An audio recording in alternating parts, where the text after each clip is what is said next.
Salut à tous. Dans la première partie de cette série que je fais sur l'Église catholique, on a vu que l'autorité de l'Église catholique romaine du Vatican n'était fondée finalement que sur très peu de choses bibliques. Et donc d'un point de vue biblique, elle n'est pas très légitime, voire pas du tout. Donc dans la deuxième partie, qu'on va voir maintenant, on va voir ensemble si cette autorité n'est pas légitime, alors nous pouvons utiliser la Bible et le Saint-Esprit pour comparer les choses vraies des choses fausses. Dans cette deuxième partie, je vais vous montrer en quoi tous les rituels et les traditions catholiques ne s'appuient sur rien de ce que nous dit la Bible. Le point le plus important et qui est vraiment au centre de ce que j'aimerais vous montrer, c'est ce qui concerne le salut. Le salut, c'est la chose la plus importante, c'est la chose que nous devons comprendre en premier. La bonne nouvelle de la Bible, c'est que nous sommes sauvés par notre foi et nous recevons la grâce. Le salut, en revanche, dans l'Église catholique, c'est quelque chose de très compliqué, de très lourd, un fardeau. Donc, je vais essayer de vous montrer la différence qu'il y a entre le salut biblique et le salut catholique. La foi catholique, c'est le salut par la foi et les œuvres. Donc ce n'est pas la foi uniquement qui nous sauve, ce n'est pas la foi en Jésus-Christ qui nous sauve seulement, non, il faut en plus faire des œuvres. Des œuvres, c'est quoi? Les œuvres, ce sont des actions que nous faisons pour gagner de la grâce. Alors si l'on nous dit dans l'Église catholique que la foi ne suffit pas et qu'il faut des œuvres, eh bien on va voir quelles sont ces œuvres, qu'est-ce que nous devons faire pour être sauvés selon l'Église catholique. Alors à gauche, vous avez le salut biblique et à droite, le salut catholique. Alors dans la Bible, on nous dit que si nous mettons notre foi en Dieu, en Jésus-Christ, en l'occurrence, eh bien Dieu nous sauve, il nous donne sa grâce en une fois et nous sommes sauvés pour toujours. Dans la doctrine catholique, les humains font des œuvres, ils font des œuvres pour Dieu, et Dieu les récompense en leur donnant ce salaire de la grâce. Si d'un côté c'est une chose que Dieu nous donne gratuitement, de l'autre côté c'est un salaire que nous méritons si nous faisons assez d'œuvres pour le Seigneur. En ce qui concerne les œuvres, il faut noter la différence aussi entre les œuvres bibliques et les œuvres catholiques. Dans la Bible, on nous dit qu'une fois sauvés, nous faisons des œuvres pour plaire à Dieu. Dans la doctrine catholique, nous ne sommes pas sauvés, et donc nous faisons des œuvres pour obtenir le salut, pour obtenir la grâce. Donc vous voyez bien que ça n'a rien à voir, et c'est complètement différent. D'un côté, nous avons la grâce nous est donnée gratuitement par Dieu, quand nous mettons notre foi, et de l'autre, la grâce nous est donnée comme un salaire, un dû, lorsque nous faisons de bonnes actions pour le Seigneur. Alors, quelles sont ces œuvres que nous devons faire selon l'Église catholique pour être sauvés? Eh bien, c'est le concept qu'ils ont des 7 sacrements, qui sont le baptême, la confession, l'Eucharistie, la messe, la confirmation, le mariage, l'ordination et l'onction des malades. On appelle ça aussi l'extrême onction. Donc dans la vidéo, je vais développer sur chaque sacrement. On va comparer la Bible avec la tradition, les rituels. Donc la vidéo va être épicée, donc accrochez-vous. Alors les 7 sacrements, c'est 7 moyens, selon l'Église catholique, d'être sauvé. Si on veut comprendre le salut dans l'Église catholique, il faut se le représenter comme une carte de fidélité, une carte à points de grâce. Voilà. Si dans la Bible on est sauvé, on reçoit toute la grâce de Dieu en une fois et pour toujours, pour le Vatican, non, c'est une carte de fidélité, une carte de grâce, et toute notre vie, nous allons essayer de gagner des points de grâce, et à la fin de notre vie, si nous avons assez de grâce sur notre carte, eh bien là, nous serons sauvés. C'est toujours le même procédé dans pratiquement toutes les religions sur Terre. C'est à vous de sacrifier votre vie pour Dieu, alors que la vision biblique est complètement différente, c'est Dieu qui se sacrifie pour vous. Alors ces 7 sacrements, il y en a qui sont obligatoires et d'autres qui donnent de la grâce en plus. Voilà, donc le baptême est obligatoire, ainsi que l'Eucharistie, voilà, manger l'hostie. toutes les semaines. Ça, c'est obligatoire pour être sauvé, selon les catholiques. La confession, elle, c'est quand nous péchons, nous perdons la grâce, et bien en nous confessant, nous pouvons regagner la grâce. La confirmation, le mariage, l'ordination, l'onction des malades, l'extrême onction, ça, ce sont des actions, des œuvres que nous pouvons faire pour avoir des points bonus que nous pouvons redistribuer par la prière, enfin voilà. Ça, ce sont les 7 sacrements, les 7 choses que nous devons faire pour être sauvés. Donc ça a l'air très simple, hein. C'est vraiment simple et limpide. Donc apparemment, Jésus-Christ n'a pas s'est sacrifié sur la croix, mais ce n'est pas assez pour les catholiques, donc on va voir les 7 sacrements. Et le premier, c'est le baptême. Donc dans l'église catholique, on baptise les enfants par aspersion d'eau. Ce baptême d'eau dès la naissance quasiment, c'est pour, disent-ils, se débarrasser du péché originel, le péché d'Adam et Ève. Donc ce n'est pas définitif. Il considère que nous avons le péché originel d'Adam et Ève, et ensuite nous allons pécher. Donc ce baptême d'eau, il purifie du péché originel, soi-disant, mais ensuite ce n'est qu'une étape. Voilà, c'est une étape dans le salut, une étape obligatoire, hein, nécessaire pour être sauvé. Il faut être baptisé dans l'église catholique si l'on veut rejoindre Dieu, pour eux. Alors on va voir ce que l'on dit dans la Bible en Actes 8:36. Acte 8:36. Comme ils continuaient leur chemin, ils arrivèrent à un point d'eau. L'eunuque dit: Voici de l'eau. Qu'est-ce qui empêche que je sois baptisé? Philippe dit: Si tu crois de tout ton cœur, cela est possible. L'eunuque répondit: Je crois que Jésus-Christ est le Fils de Dieu. Il fit arrêter le char. Philippe et l'eunuque descendirent tous les deux dans l'eau, et Philippe baptisa l'eunuque. Dans la Bible, on nous dit là qui peut être baptisé d'eau. Philippe s'entretient avec l'eunuque et lui présente la bonne nouvelle en Jésus-Christ. Et donc, l'eunuque croit. Voilà, si tu crois de tout ton cœur, c'est possible que tu sois baptisé. Donc, une fois que tu crois, une fois que tu es sauvé, tu reçois le Saint-Esprit. Donc, c'est le baptême d'esprit. Ensuite, tu pratiques, si tu le souhaites, le baptême d'eau. Tu peux te baptiser d'eau une fois que tu es baptisé du Saint-Esprit. Alors, qu'est-ce qu'il faut croire de tout son cœur pour pouvoir être baptisé d'eau? Eh bien, comme dit l'eunuque, je crois que Jésus-Christ est le Fils de Dieu. Voilà. Donc, en mettant sa foi en Jésus-Christ, il est sauvé, et ensuite, il peut se faire baptiser d'eau. Donc, ce baptême d'eau, ce n'est pas ce qui nous sauve dans la Bible. Non, c'est une marque d'affection, une marque d'engagement que nous faisons après être sauvés. Nous le faisons pour prouver notre amour à Dieu, notre engagement envers Jésus-Christ. Je vais vous montrer en Acte 10 aussi un autre passage qui confirme ça. Donc en Acte 10, c'est Pierre qui évangélise. Et voilà, je vais vous lire. Alors Acte 10, 43. Pierre parlait encore quand le Saint-Esprit descendit sur tous ceux qui écoutaient la parole. En Acte 10, 47.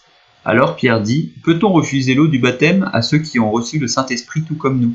Et il ordonna de les baptiser au nom du Seigneur. Donc vous voyez bien que bibliquement, ce baptême d'eau, il a lieu ensuite. Une fois que les gens reçoivent le Saint-Esprit, ils sont sauvés, et bien ensuite, on les baptise d'eau, au nom du Seigneur. Donc voilà le baptême catholique, baptiser un enfant. Est-ce qu'un enfant peut mettre sa foi en Jésus-Christ et être sauvé? Alors le deuxième sacrement, c'est ce qu'on appelle la confession. Enfin, c'est ce qu'ils appellent la confession. Donc, on va voir qu'est-ce qu'ils appellent se confesser. La confession, pour eux, il y a 2 sortes de péchés. Il y a le péché mortel et les péchés véniels. Donc on va voir ça tout de suite. Alors, pour les catholiques, voilà, la confession, c'est obligatoire. Vous devez aller vous confesser au prêtre dans le confessionnal. Donc, quand vous ne péchez pas, vous êtes en Dieu. Voilà, tu es en Dieu et tu es dans cet état de grâce. Cet état de grâce où tu n'as pas péché. Tu es dans la grâce. Voilà, tu es dans la grâce de Dieu. Par contre, si tu fais un péché véniel, voilà, tu vas être un petit peu dans un Dieu, un petit peu en dehors. Un péché véniel, c'est quoi?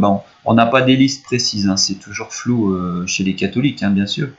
Ce sont des petits péchés qui nous éloignent un petit peu de Dieu, mais pas complètement. Donc là, on peut se confesser. Le prêtre va nous pardonner nos péchés et nous allons réciter quelques Notre Père et Je vous salue Marie. Et ensuite, nous pourrons retourner dans cet état de grâce. Alors en ce qui concerne les péchés mortels, là non plus, on n'a pas de liste. Donc c'est à l'appréciation de chacun, hein, du prêtre, voilà, qu'est-ce qu'un péché mortel? C'est toujours flou, hein. Donc là, c'est vraiment un péché grave, alors vous êtes en dehors de Dieu.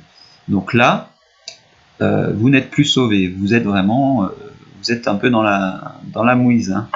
Mais là, ne vous inquiétez pas, vous avez une seconde chance. Donc si vous faites un péché mortel, en gagnant des points de grâce, vous allez retourner dans cet état de grâce. Cet état de grâce passager, ce n'est pas du tout biblique. La grâce, nous la recevons d'un coup, et nous sommes toujours dans l'état de grâce de Dieu. Et après, si nous péchons, eh bien nous nous repentons, nous essayons de vivre une vie agréable à Dieu, mais la grâce n'est pas temporaire, elle ne s'enlève pas et se remet suivant nos actions. Voilà, donc vous allez vous confesser, vous avez fait un péché véniel, donc le prêtre, il va vous dire, bon bah faites 10 Notre Père et 5 Je vous salue Marie, et tu retourneras en état de grâce. Alors par contre, dans cet état de grâce, une fois que vous êtes confessé, si vous repêchez entre le temps de cet état de grâce, vous péchez, et ensuite il vous arrive une boulette, hein, vous rendez l'arme à gauche, et bien là vous allez mourir et en n'étant plus en état de grâce. Il n'y a que le prêtre catholique qui a le pouvoir de pardonner nos péchés. C'est lui, par l'intermédiaire de Dieu, qui pardonne nos péchés. Donc ce prêtre, c'est l'intermédiaire humain entre Dieu et vous. Alors apparemment c'est pas Jésus, hein, mais donc c'est ce prêtre, hein, qui endosse le rôle du grand prêtre que nous donne Dieu, qui est Jésus-Christ. Jésus-Christ, c'est le grand prêtre. Non, eux, ce sont les petits prêtres, les petits intermédiaires qui peuvent nous pardonner nos péchés. Donc ça, c'est vraiment un blasphème, quoi. Alors, les péchés, c'est Dieu lui-même qui nous les pardonne, qui nous les absout. Ce n'est pas un homme, un intermédiaire qui a ce pouvoir, hein. Donc vous allez faire vos prières, ça va vous gagner des petits points de grâce, et vous allez retourner dans la grâce, dans l'état de grâce. D'autres moyens, ce sont alors les pèlerinages, voilà, le rosaire, prier le rosaire. Ça c'est des moyens un peu soft, hein, qui se font toujours. Bon, il y en avait des un peu moins soft à l'époque, hein, des trucs un peu barbares, mais bon, ça ils ont un peu mis d'eau dans leur vin, si je puis dire, et ça se fait plus trop, hein. Les prêtres qui vous confessent, vous remarquerez, ils ont une écharpe violette. Cette écharpe violette, elle représente l'autorité et le pouvoir de pardonner les péchés. Donc il faut bien comprendre que ce prêtre, il ne prie pas, il ne vous conseille pas pour que vous arrêtiez de pécher, non. Il vous pardonne vos péchés. Donc les péchés sont pardonnés. Donc les péchés véniels, voilà, ils sont lavés par quelques prières ou quelques bonnes œuvres. Les péchés mortels, par contre, là, il va falloir vous mettre vraiment... il va falloir bosser, les gars, parce que là, les péchés mortels, là, il va falloir gagner beaucoup de points de grâce si vous voulez ne pas aller en enfer. L'état de grâce dans la Bible, c'est, voilà, dès que vous êtes sauvé, vous êtes dans la grâce de Dieu, hein. Et rien ne vous enlèvera jamais de la main de Dieu. Cet état de grâce, cette confession, c'est un processus que nous devons répéter. Dès que nous péchons, nous devons retourner dans l'état de grâce. Donc nous devons retourner nous confesser à ce prêtre, avec son écharpe violette, par son autorité qui lui vient de Dieu. Lui nous pardonne nos péchés, et voilà, nous retournons dans l'état de grâce jusqu'à ce que nous repéchions, et nous devons retourner nous confesser. Voilà, donc c'est un phénomène, c'est un processus compliqué, vraiment, enfin, ça n'a pas de fin, quoi, hein. Si tu meurs juste après avoir péché, pour toi, ça va être compliqué, quoi. Tu as intérêt à rester dans l'état de grâce, donc confesse-toi le plus souvent possible, parce que comme tout le monde pêche, le moindre petit péché t'enlève des points de grâce. Donc va vite retrouver tes points de grâce, remplis ta carte de fidélité, et là, tu auras peut-être la chance d'être sauvé, mais c'est pas sûr, hein, faut pas... Voilà. Pour les catholiques, l'assurance du salut, c'est une preuve de... comment dire? Alors, c'est une preuve d'orgueil, voilà. Souvent, j'entends, mais toi, tu crois que t'es sauvé, mais t'es vraiment bien orgueilleux. Qu'est-ce qui te dit que t'es sauvé? Tu te crois meilleur que les autres. Mais ça, c'est vraiment de la fausse modestie. Avec Jésus-Christ, nous avons l'assurance du salut, nous savons que nous sommes sauvés. Si nous mettons notre foi en Dieu, nous recevons le Saint-Esprit et nous sommes sauvés. Ça n'a rien à voir avec de l'orgueil, c'est de la foi. de la foi, de l'espérance. Je ne sais pas s'il y a besoin de préciser, mais dans la Bible, personne ne va se confesser à un prêtre. Au contraire, la Bible nous dit en 1 Pierre 2,5 que nous sommes tous des prêtres. Tous ceux qui sont croyants, tous les sauvés, sont des prêtres. 1 Pierre 2,4 Approchez-vous de Christ, la pierre vivante rejetée par les hommes, mais choisie et précieuse devant Dieu. Et vous-même, en tant que pierre vivante, laissez-vous édifier pour former une maison spirituelle, un groupe de prêtres saints, afin d'offrir des sacrifices spirituels que Dieu peut accepter par Jésus-Christ.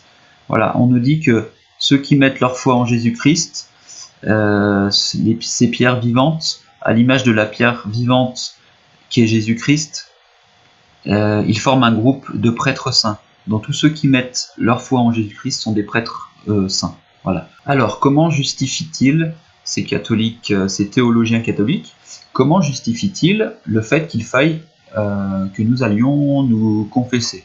Donc il se rend dans Jacques 5,16. Alors Jacques 5,16. Avouez-vous donc vos fautes les uns aux autres et priez les uns pour les autres afin d'être guéris. La prière du juste agit avec une grande force. Là, on a toujours un cas typique de sortir un passage de son contexte pour justifier des traditions.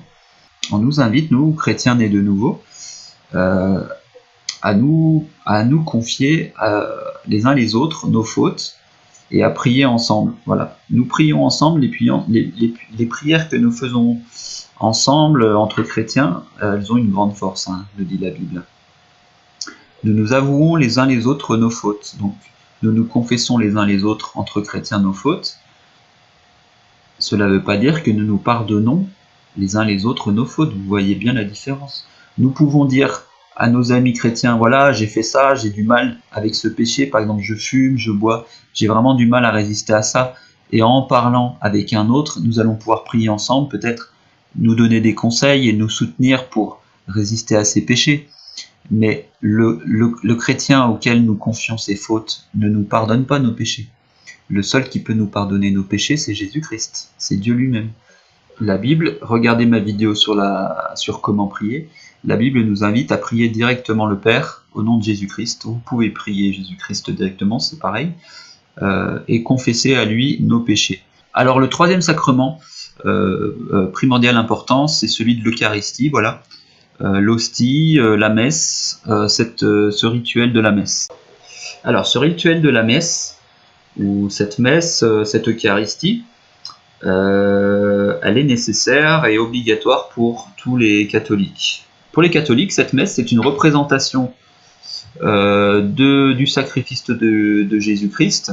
Chaque semaine, nous revivons le calvaire, le sacrifice de Jésus-Christ, et nous participons, en mangeant son corps et son sang, nous recevons de la grâce, beaucoup de grâce, si nous participons dans ces messes.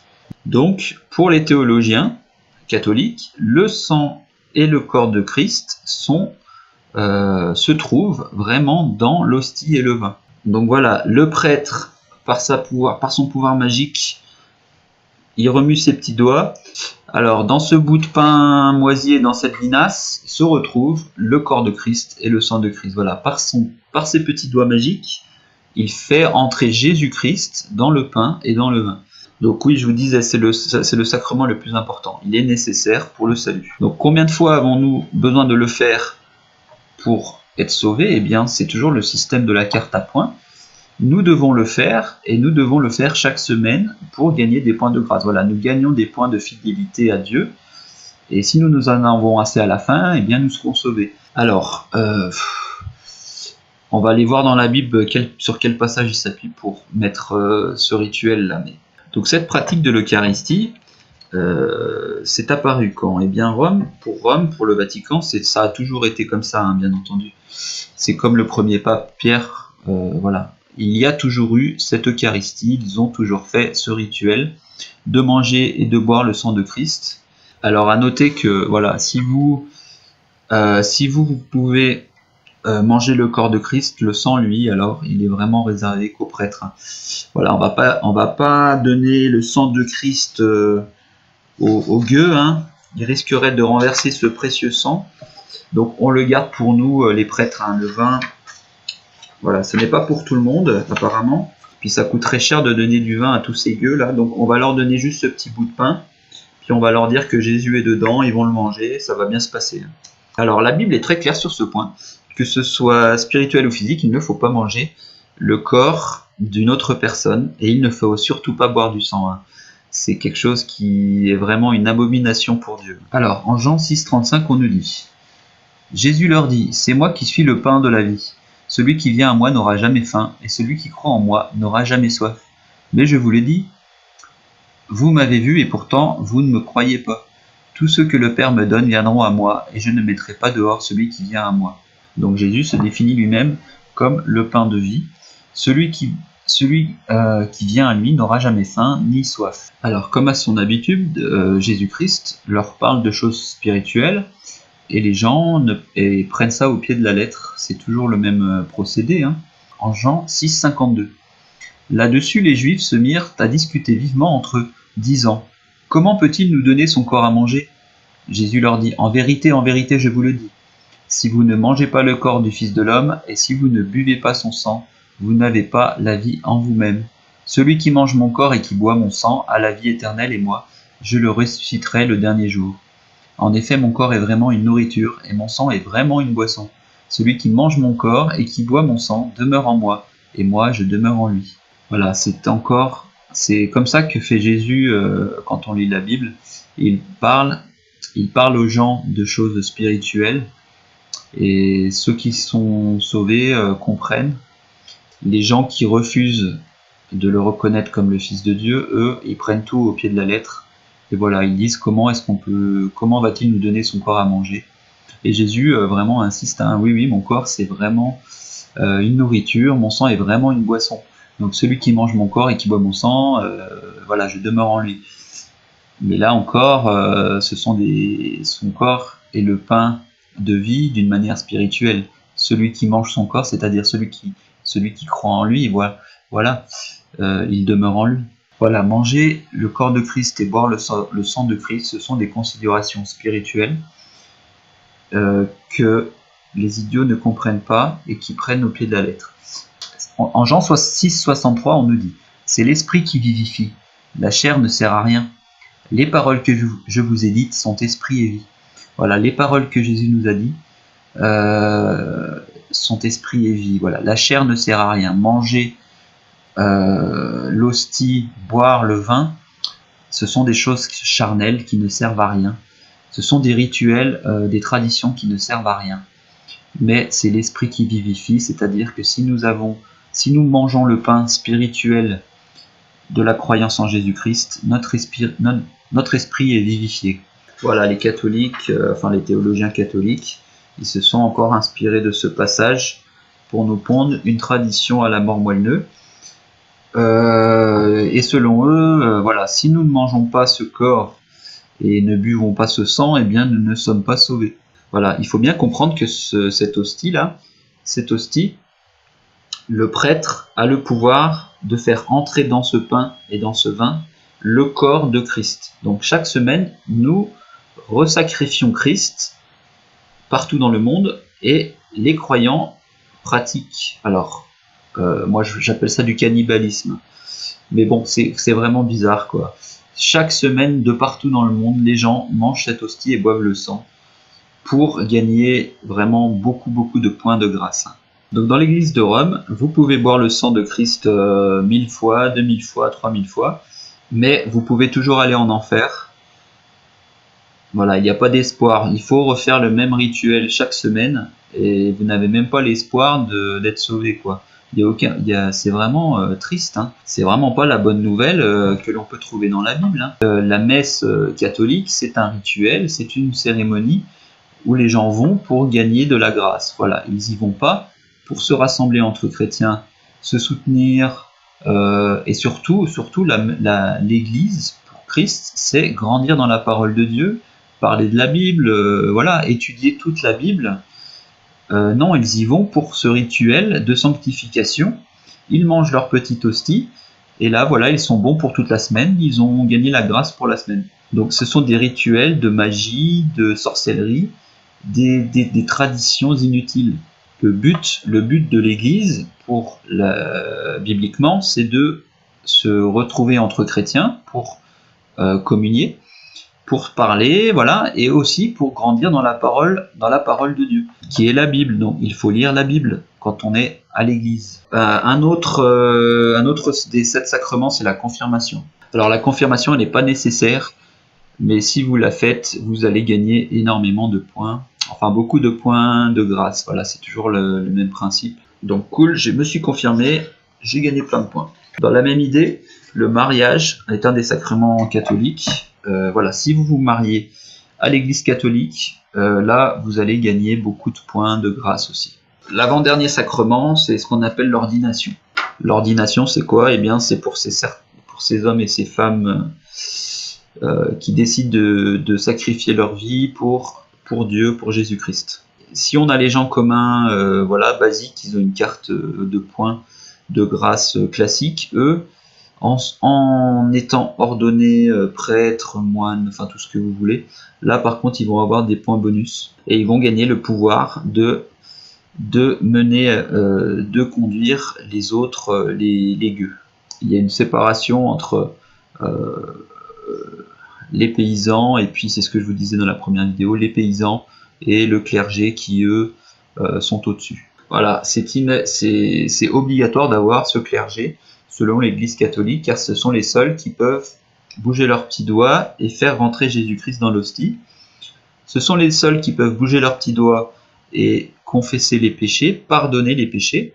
Ce sont les seuls aussi qui peuvent renvoyer les démons. Voilà, ce sont les experts nécessaires pour administrer les paysans. Voilà, inutile de préciser que bibliquement, tous les croyants qui mettent leur foi en Jésus-Christ, ils sont égaux. Nous sommes tous dans le corps de Christ. Nous avons tous une fonction, certes. Comme un corps humain, nous sommes tous dans le corps de Christ. Voilà, un va être le petit doigt, l'autre va être l'oreille, l'autre les pieds. Enfin, alors, ne vous excitez pas, c'est une métaphore, c'est symbolique. Hein. Je ne suis pas le petit doigt du corps du Christ. Hein. Nous sommes tous égaux en Christ. Il n'y a plus homme ni femme, il n'y a plus juif ni grec, nous sommes tous dans le corps de Christ. Il n'y en a pas qui sont supérieurs. La Bible nous parle ensuite de pasteurs et de diacres. Ce sont des gens ordinaires, voilà, ce sont des chrétiens comme les autres, mais qui se dédient à prêcher, évangéliser, voilà, enseigner aux autres la parole de Dieu. Mais ça ne fait pas d'eux des hommes meilleurs que les autres, ou voilà, plus sous la grâce de Dieu. Ils sont autant sous la grâce de Dieu que celui qui ne prêche pas. Le dernier sacrement, je ne vais pas trop en parler, c'est ce qu'ils appellent l'extrême onction, l'onction des malades. Voilà, ça c'est encore des choses que vous pouvez faire pour gagner des points de grâce. Alors je vais vous donner un passage de la Bible qui va vraiment vous prouver que cette idée d'état de grâce, de points de grâce, voilà, de rester dans la grâce, c'est une fausse doctrine. Donc on va lire Hébreux 10, 11. Hébreux 10, 11. Tout prêtre se tient chaque jour debout pour faire le service et offrir fréquemment les mêmes sacrifices qui ne peuvent jamais enlever les péchés. Tandis que Christ, après avoir offert un seul sacrifice pour les péchés, s'est assis pour toujours à la droite de Dieu. Il attend désormais que ses ennemis soient réduits à lui servir de marchepied. En effet, par une seule offrande, il a conduit à la perfection pour toujours ceux qu'il rend saints. Une seule offrande, voilà. La Bible nous parle de ces prêtres qui chaque jour font les mêmes sacrifices, les mêmes rituels, ces faux rituels qui n'enlèvent pas les péchés. Seul Christ, par son sacrifice, son offrande, nous rend parfaits, nous enlève nos péchés. Donc voyez bien que cette idée d'état de grâce, de point de grâce, c'est une fausse doctrine. Donc faites très attention à ça. La sanctification, être saint, ce n'est pas nos œuvres qui nous rendent saints. Voilà, ce ne sont pas nos œuvres qui vont nous rendre meilleurs aux yeux de Dieu. Un saint, selon la Bible, c'est quelqu'un qui met sa foi en Jésus-Christ et qui reçoit la grâce entière et pleine, la pleine et entière grâce de Dieu, une seule fois et pour toujours. La foi, une fois pour toutes, cette grâce nous la recevons entièrement en une seule fois. C'est Jésus-Christ qui nous sauve, ce n'est pas vous qui vous sauvez vous-même par vos œuvres. Vous ne sacrifiez pas votre vie pour Dieu, c'est Dieu qui a donné sa vie pour nous. Et voilà, c'est ça la bonne nouvelle, c'est une bonne nouvelle qui nous libère. Nous sommes libres et légers en Jésus-Christ. Il a payé pour nous nos péchés et nous n'avons rien à faire en retour. C'est une grâce, c'est un cadeau. Alors, une autre fausse doctrine de l'Église catholique, c'est cette idée qu'il y aurait un purgatoire. Le purgatoire, selon le Vatican, l'Église catholique, ce n'est ni l'enfer ni le paradis, c'est cette étape intermédiaire entre les deux. Donc, nulle part dans la Bible, le mot purgatoire n'apparaît.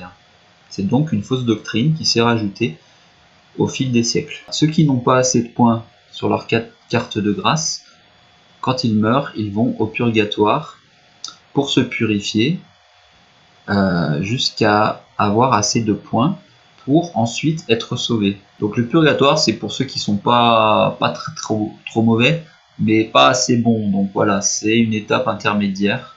C'est la zone des secondes chances.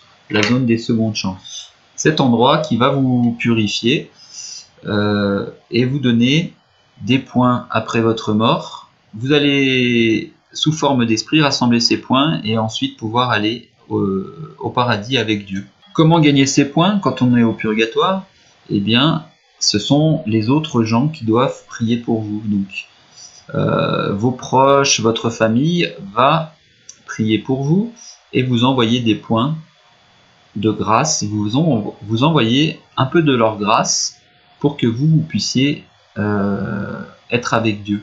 C'est tellement incongru et bizarre que je sais même pas comment ils sont venus avec cette idée, quoi. Donc ils utilisent Éphésiens 5,25 pour prouver ce purgatoire qui n'apparaît nulle part dans la Bible. Donc on va voir encore comment tourner un verset la tête en bas et s'en servir pour inventer des fausses doctrines. Donc voyons voir comment ils ont fait. En Éphésiens 5,25. Marie, aimez votre femme comme Christ a aimé l'Église. Il s'est donné lui-même pour elle, afin de la conduire à la sainteté, pour l'avoir purifiée et lavée par l'eau de la parole, pour faire paraître devant lui cette Église glorieuse, sans tache, ni ride, ni rien de semblable, mais sainte et irréprochable.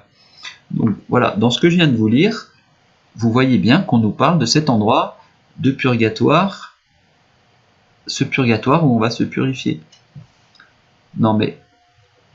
Alors, voilà, eux, ils s'appuient sur le fait que cette église, elle doit être glorieuse, sans tache ni ride, voilà, sainte et irréprochable. Donc, de là, ils ont inventé le purgatoire, cet endroit où nous, qui avons des taches et des rides, nous ne sommes pas glorieux, et bien nous allons dans ce purgatoire nous purifier pour un temps et ensuite être sauvés. Ironie quand tu nous tiens. Il s'est donné lui-même pour elle afin de la conduire à la sainteté après l'avoir purifiée et lavée par l'eau de la parole. Donc ce qui nous purifie et nous rend saints, c'est la parole. Voilà. Ce n'est pas nos œuvres ou nos actions, ce n'est pas notre carte à puce, notre carte de points de grâce qui nous rend saints, mais c'est l'eau de la parole. Alors, 1 Corinthiens 3,12. Que le construise sur ce fondement avec de l'or, de l'argent, des pierres précieuses, du bois, du foin ou de la paille. L'œuvre de chacun sera dévoilée. Le jour du jugement la fera connaître, car elle se révélera dans le feu, et l'épreuve du feu indiquera ce que vaut l'œuvre de chacun. Si l'œuvre que quelqu'un a construite sur le fondement subsiste, il recevra une récompense. Si son œuvre brûle, il perdra sa récompense. Lui-même sera sauvé, mais comme au travers d'un feu. Donc là encore, c'est un passage qu'ils utilisent pour prouver cette idée de purgatoire. Le jour du jugement, c'est le jour où nous serons purifiés. C'est le jour où Dieu séparera les saints de ceux qui ne sont pas sauvés. Un chrétien, lors du jour de ce jugement, sera purifié dans le feu. Toutes ces œuvres qui ne sont pas sur le fondement de Christ, Dieu n'y prêtera pas attention, voilà, elle sera purifiée.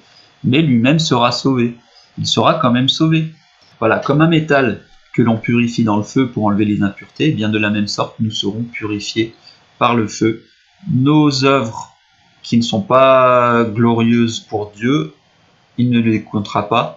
Mais par contre, les bonnes œuvres que nous ferons pour Dieu, il nous les comptera. Mais dans les deux cas, nous serons sauvés, nous serons avec Dieu.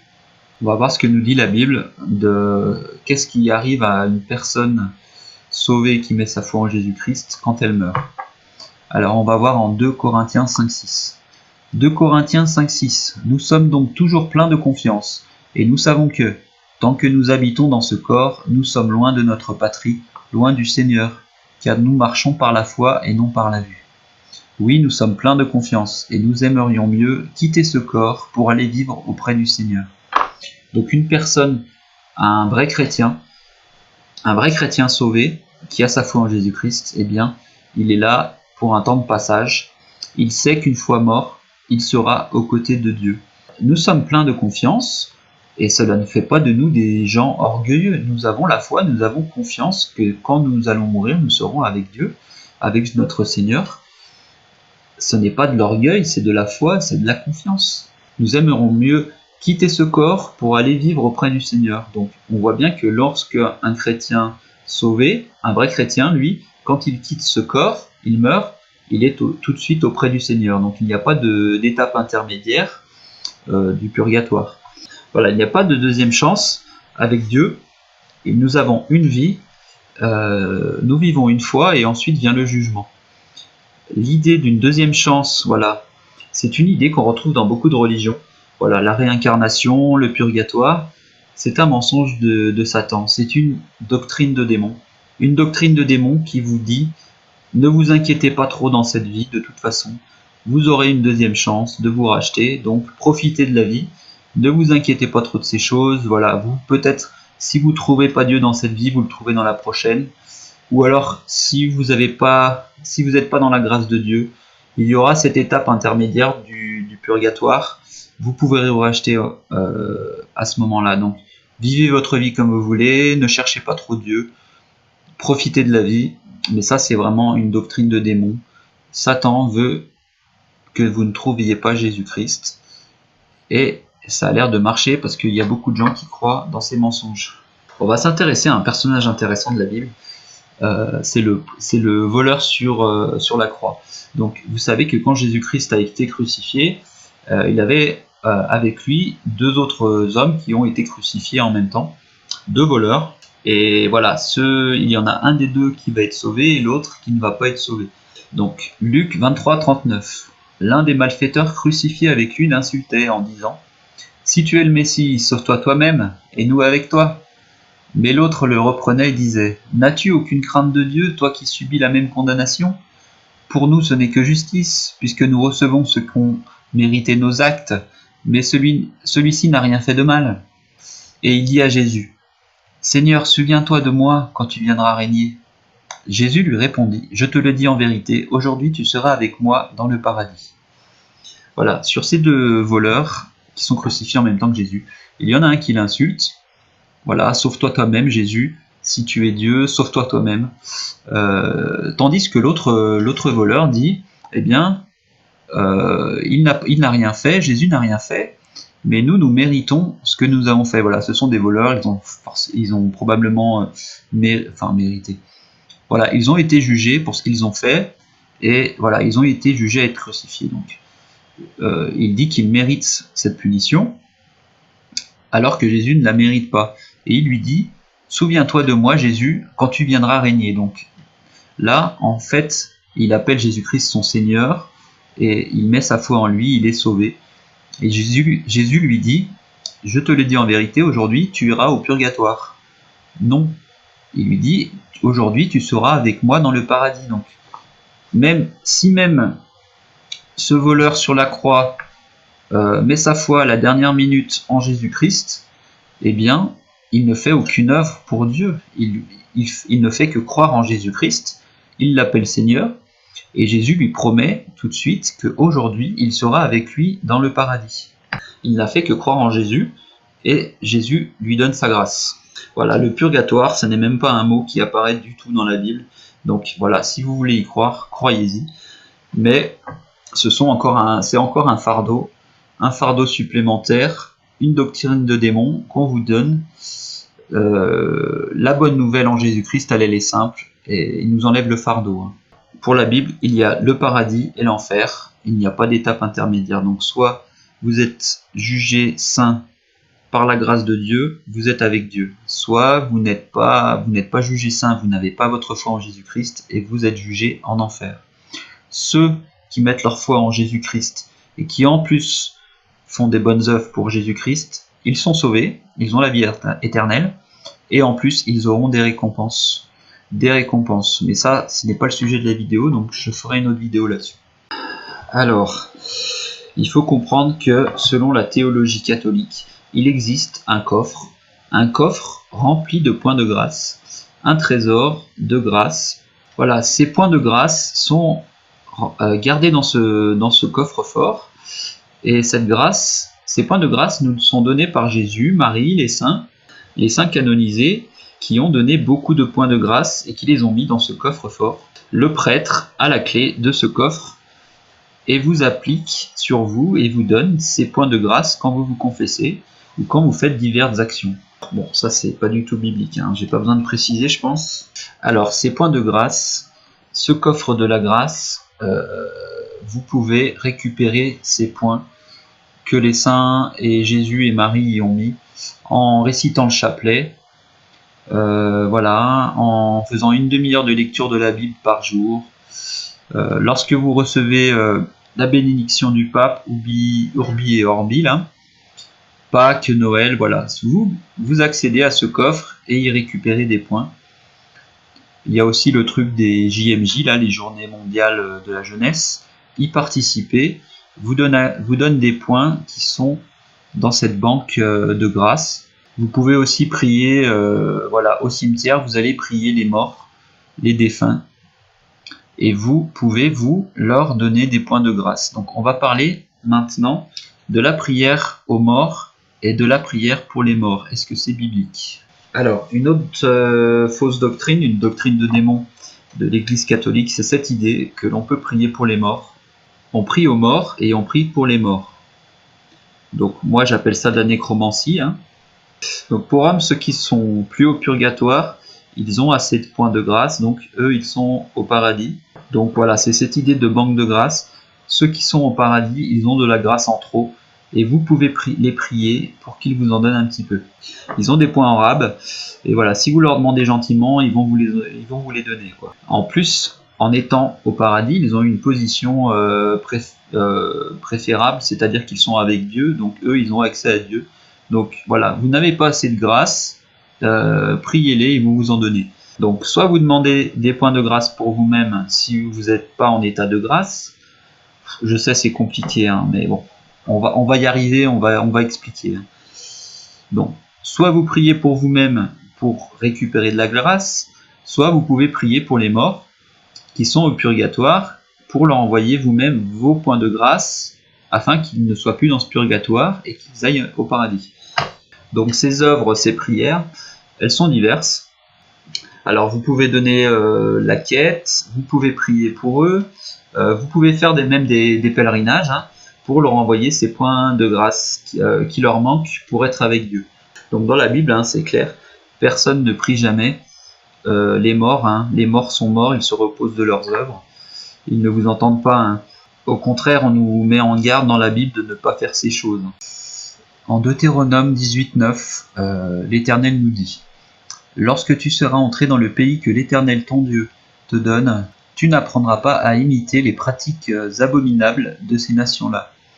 Qu'on ne trouve chez toi personne qui fasse passer son fils ou sa fille par le feu, personne qui exerce le métier de devin, d'astrologue, d'augure, de sorcier, de magicien, personne qui consulte les esprits ou les spirites, personne qui interroge les morts. En effet, celui qui fait cela fait horreur à l'Éternel, et c'est à cause de ces pratiques abominables que l'Éternel ton Dieu va chasser ces nations devant toi. Tu seras tout entier à l'Éternel ton Dieu. Toutes ces pratiques des païens que l'on retrouve dans l'Église catholique, eh bien, Dieu, pour lui, ce sont des abominations. Que personne ne consulte les esprits et que personne n'interroge les morts. Donc la prière aux morts et la prière pour les morts, pour Dieu, ce sont des abominations. J'espère que vous comprenez. Donc selon ce concept doctrine de démon catholique, vous pouvez prier Marie et les saints qui sont sauvés. Voilà, ils ont plein de grâce. Voilà, Marie pleine de grâce. Marie, tu as plein de points de grâce pour nous. Les saints canonisés ont plein de points de grâce à nous donner qu'ils ont en plus, en trop. Donc nous pouvons les prier pour qu'ils nous donnent ces points. Voilà, et ce sont des médiateurs entre Dieu et nous. Ils négocient avec Dieu pour nous. Ce sont nos avocats auprès de Dieu. Ils plaident notre cause devant Dieu. Et voilà, ils nous aident à ne pas demeurer sous la colère de Dieu et ils nous donnent de la grâce. Alors moi, il me semblait que dans la Bible, ça disait que Jésus, c'était le seul médiateur entre Dieu et les hommes. Donc on ne nous parle pas de Marie ou des saints ou de je ne sais quoi dans la Bible. Hein. Je ne vais pas trop développer sur Marie, je vous reporte à ma vidéo, mais je vais compléter ma vidéo sur Marie. Donc Marie, elle peut, selon la doctrine catholique, aussi nous pardonner nos péchés. Marie nous protège des démons, et pire encore, Marie nous protège de Jésus-Christ. Donc nous avons le méchant fils, le méchant Jésus, colérique, et voilà, nous devons demander à sa petite maman. Sa petite maman va aller dire à son petit-fils, mon fils Jésus, calme-toi, hein, je suis ta mère, donc écoute-moi. Ce pécheur-là, il faut ne pas être trop méchant contre lui, donc je vais lui donner un peu de ma grâce. Et toi, Jésus, mon fils, tu vas pas être trop méchant avec lui. Voilà, la mère, elle sait comment parler à son fils, hein, c'est bien connu. Ce fils colérique, Jésus-Christ, selon cette doctrine catholique, seule sa maman, Marie, peut le calmer et le raisonner. La Bible est très claire que nous devons prier Jésus-Christ, nous devons prier Dieu directement. Il n'y a pas d'intermédiaire, il n'y a pas d'autre intermédiaire. Philippiens 4,6. Ne vous inquiétez de rien, mais en toute chose faites connaître vos besoins à Dieu par des prières et des supplications, dans une attitude de reconnaissance. Et la paix de Dieu, qui dépasse tout ce que l'on peut comprendre, gardera votre cœur et vos pensées en Jésus-Christ. Donc là, on nous invite, même ici et partout dans la Bible d'ailleurs, de ne pas prier les morts, de ne pas prier pour les morts, mais de faire connaître nos besoins, nos prières, les adresser à Dieu, les adresser à Jésus-Christ, ou les adresser, si vous voulez, au Père, au nom de Jésus-Christ, c'est la même chose. Dans la Bible, il n'y a aucune prière adressée à un ange, à Marie, ou à des saints, ou à qui que ce soit d'autre qu'à Dieu lui-même. Dieu lui-même entend nos prières, et les autres prières sont inutiles, elles ne sont pas entendues. Pire encore, ces prières qui ne sont pas adressées à Dieu au nom de Jésus-Christ, eh bien, elles sont adressées à des faux dieux, à des démons. Donc ces doctrines de démons, ces fausses doctrines de l'Église catholique, eh bien, ce sont tous ces médiateurs qui se mettent entre vous et Dieu. C'est la religion des médiateurs. Voilà, il y a 50 médiateurs entre vous et Dieu. Par contre, Jésus-Christ, lui, c'est le Fils méchant que nous devons apaiser. La Bible nous dit qu'il y a un seul médiateur entre Dieu et les hommes, le Christ Jésus. Je vais faire un petit point aussi sur l'idolâtrie et la vénération des saints. L'idolâtrie, pour Dieu, c'est une abomination aussi. Remercier les saints, se prosterner devant des statues de saints, des statues de Marie, devant des images, des icônes, allumer des cierges pour les saints, pour les morts, pour Marie. Pour Dieu, c'est vraiment de l'idolâtrie, c'est vraiment une abomination. Les catholiques, quand vous leur dites cela, ils vous disent « mais nous n'adorons pas ces statues ou ces saints, nous les vénérons ». C'est pas parce que vous appelez ça de la vénération que ça n'en demeure pas de l'idolâtrie, c'est la même chose. Vous adressez des remerciements, des prières. Voilà, c'est du lard ou du cochon, quelle que soit la façon dont vous appelez ça, de la vénération. Moi j'appelle ça de l'idolâtrie, et c'est clair et net que dans la Bible, s'agenouiller, prier, remercier des statues, des icônes, des saints, Marie, tout cela c'est une abomination pour Dieu. Donc ce sont des doctrines de démons de l'Église catholique. Voilà, pour conclure cette vidéo, voilà, il faut vous souvenir que selon l'Église catholique, il n'y a pas de salut en dehors de l'Église catholique. Alors avec Vatican II, et notamment le dernier pape, le pape François, ils ont mis beaucoup d'eau dans leur vin et on sent que les doctrines évoluent vraiment et ils prennent un peu un virage à 180 degrés, quoi. Plutôt que de dire avant Vatican II que seuls ceux qui étaient dans l'Église catholique étaient sauvés, et bien avec le pape François, maintenant nous avons l'inverse, une volonté œcuménique de dire que tout le monde est sauvé de toute façon, qu'il soit dans l'Église catholique ou pas. Voilà, il y a une volonté œcuménique. L'œcuménisme, c'est quoi? C'est de vouloir rassembler en une seule religion toutes les religions du monde. Et finalement, nous avons tous le même Dieu, nous avons tous la même foi. Voilà, il y a peut-être des petites différences, mais au final, nous aimons tous Dieu. Donc, rassemblons-nous. Voilà, il n'y a plus, on ne tient plus compte des doctrines, de la vérité. Voilà, tout le monde a la vérité. Il n'y a pas de vérité absolue.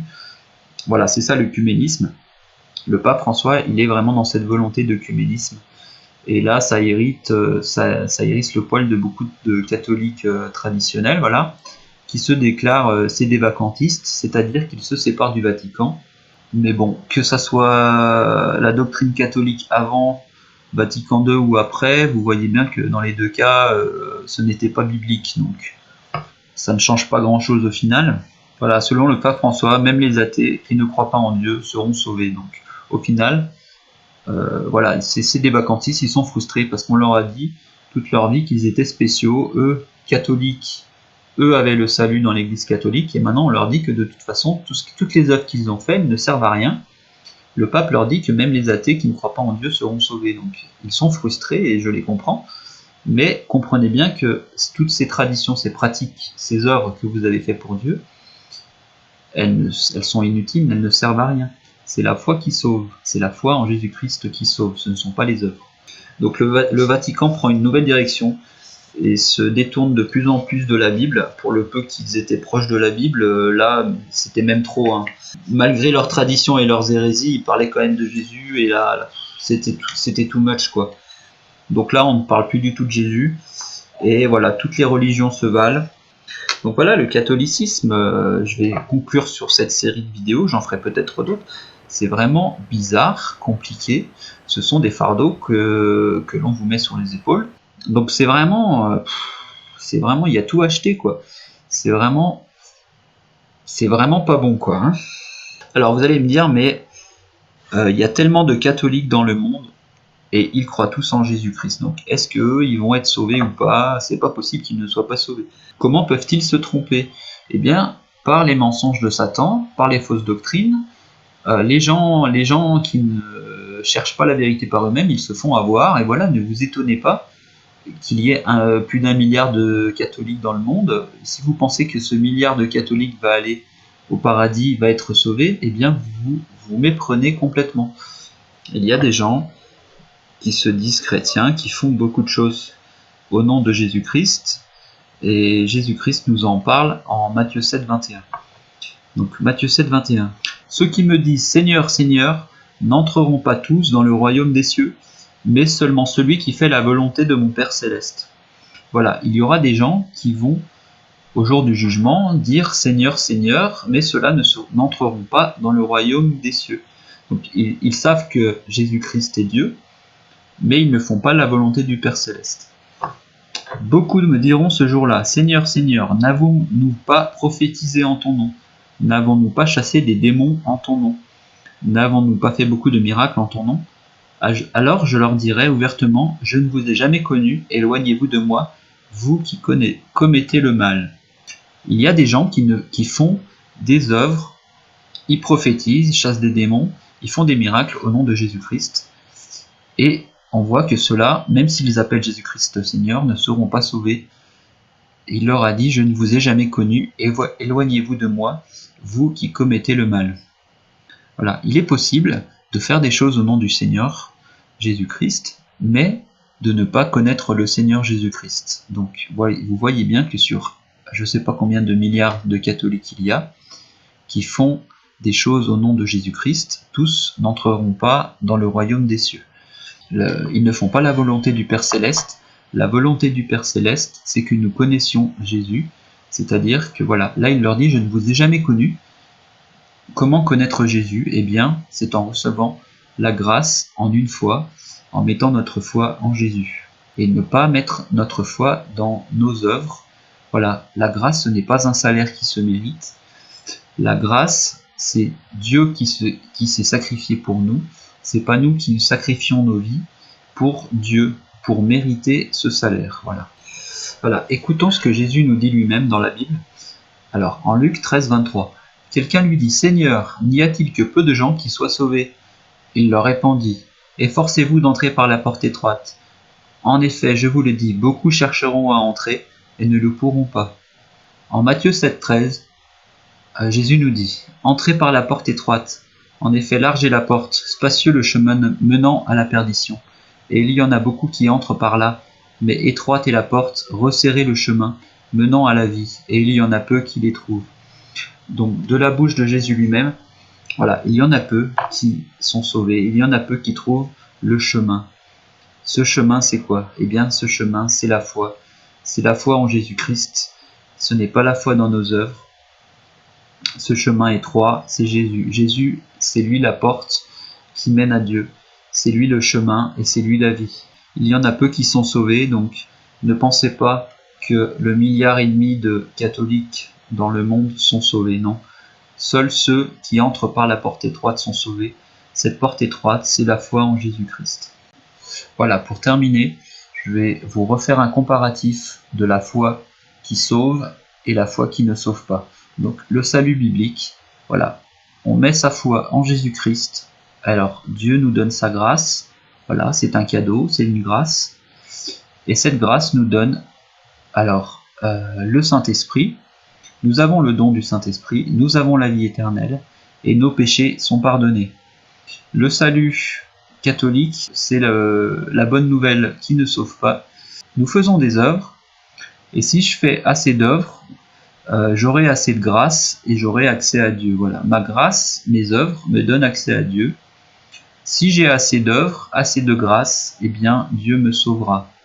Ou alors peut-être, si j'en ai pas assez, j'irai au purgatoire pour me purifier. Si dans un cas, c'est Dieu qui nous sauve, dans l'autre, c'est nous qui essayons de nous sauver nous-mêmes. Voilà, j'espère que vous avez aimé cette vidéo, que vous l'avez comprise. Voilà, encore une fois, je répète ce que j'ai dit dans la première vidéo, je n'essaye pas d'attaquer les catholiques qui se font avoir par ces fausses doctrines de démons. Voilà, l'Église catholique vous ment sur toutes les choses bibliques. Donc, je vous invite vraiment à ne plus suivre ces gens. Alors, soit ce sont des idiots, soit ce sont des menteurs, soit ce sont des idiots dans le sens où ils se rattachent à leur tradition et ne se rattachent pas à la parole de Dieu, soit ce sont des menteurs et ils le font sciemment. Ils savent ce qu'ils font, ce sont des ministres de Satan qui cherchent à vous tromper et à être les intermédiaires entre vous et Dieu. Donc, dans la Bible, c'est clair que nous devons prier Dieu, nous devons avoir une relation personnelle avec Dieu. Donc, je vous invite encore une fois, c'est toujours la même histoire, à lire la Bible, à grandir dans la parole et à mettre votre foi en Jésus-Christ. Voilà. J'espère que le message passe bien. Et voilà, que Dieu vous bénisse. Et on se voit bientôt pour une autre vidéo. Allez, ciao!